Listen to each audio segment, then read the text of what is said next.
நேற்று வரை சூரியனை நெஞ்சில் கற்பனை செய்தேன், அது ஏதோ என்னென்றிக் கொண்டேன்.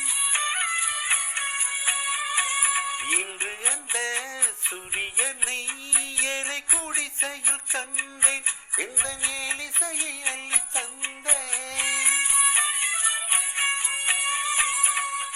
ராகத்தின் கோவிலில் நாத